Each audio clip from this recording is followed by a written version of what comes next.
राष्ट्र सह्याद्री, आवाज जनतेचा, प्रयत्न जनहिताचा।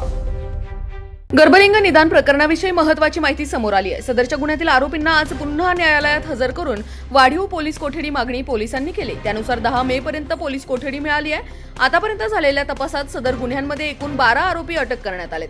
त्यामध्ये 2 डॉक्टर, 4 एजंट व 6 संबंधित गर्भवती महिलांचे पती असे एकूण 12 आरोपींना अटक करण्यात आली आहे। त्यापैकी श्रीरामपूर येथील डॉक्टर हे बेकायदेशीर गर्भपात प्रकरणी अटक केलेले आहेत। आज अखेर केलेल्या तपासामध्ये आणखी 2 आरोपी वाढवण्यात आलेले आहेत।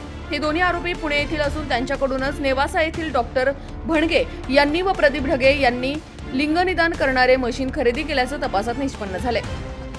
पुणे येथील दोन्ही आरोपींना लवकरच ताब्यात घेऊन तपास करण्यात येणार आहे। याशिवाय या आरोपींनी ज्या गर्भवती महिलांचे गर्भलिंग निदान केले होते त्या महिलांची ओळख उघड करून त्यांचे जबाब नोंदवण्याचे काम सुरू आहे। त्यापैकी काही महिलांचे जबाब नोंद करण्यात आलेले आहे।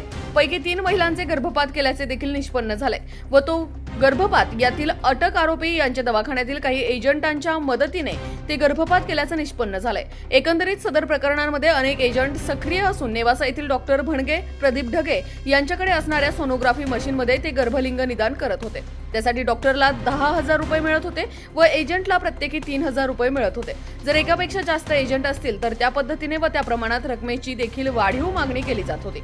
सदर प्रकरणातील एजंट हे 8 ते 10 गर्भवती महिला लिंग निदानासाठी मिळून आल्यानंतर एक ठराविक दिवस व वेळ नक्की करून संबंधित महिलांना त्यांचे पती व अन्य नातेवाईकांसह त्या ठिकाणी येण्याचा निरोप द्यायचे।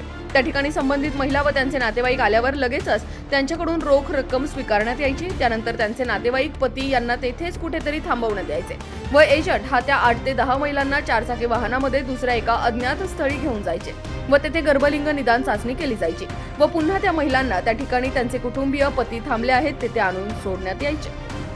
राष्ट्र सह्याद्री न्यूज साठी प्रतिनिधी युनुस इनामदार, श्रीरामपूर। राष्ट्र सह्याद्री, आवाज जनतेचा, प्रयत्न जनहिताचा।